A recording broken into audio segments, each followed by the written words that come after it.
உலகம் பூரா ரமேஷ் கண்ணான்னு டக்குன்னு தெரிஞ்சிடும், சொன்னோன்னு தெரிஞ்சிடும். அப்புறம் நம்ம எதுக்கு இருக்கணும்? இப்போ நான் ஜீசஸ் கிட்ட வேண்டிட்டேன், நான் வந்து இந்த மாதிரி ஹாஸ்பிட்டல் போகிற மாதிரிலாம் ஐடியா கிடையாது, முடிச்சுக்கிறேன், லைஃபை முடிச்சுக்கிறேன், அவ்வளோதான். நான் நேராக போனால் இப்போ இன்னோவா கார் இருந்துக்கிட்ட அதை ஓட்டிகிட்டு அம்ஜிகர் வழியாக போயிட்டுருக்கேன். அப்போ யோசித்தேன், நம்ம நேராக பிரிட்ஜுக்குள்ளே வண்டி விட்டோம்னா வண்டி கீழே விடுதுன்னா ஆள் உடனே ஸ்பாட் அவுட்டு, பிரச்சனை இல்லை அப்படின்னு சொல்லி ஸ்பீடாக எடுக்கிற வண்டியை நான் எப்படி முடிச்சிடணும், லைஃப்பை முடிச்சிடணும் அப்படின்னு சொல்லி பயங்கர ஸ்பீடாக போயிட்டுருக்கிறேன். கிட்ட இன்னொரு 200 அடி இருக்கும். சட்டாக ஒரு ஆட்டோக்காரன் முன்னாடி கட் பண்ணுறான், கப்புன்னு பிரேக் போடுறேன்.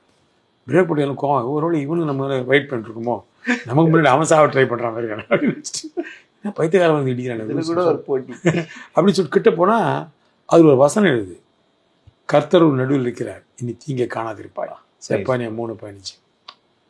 அப்படியே கொஞ்ச நேரத்தில் அப்படியே ஸ்டாப் பண்ணிட்டேன்.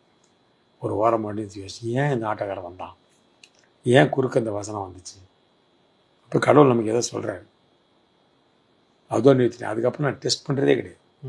இப்போ வரைக்கும் டெஸ்ட் பண்ணுறதுல எந்த பிரச்சனையும் எனக்கு கிடையாது. ஹாப்பியாக இருக்கிறேன்.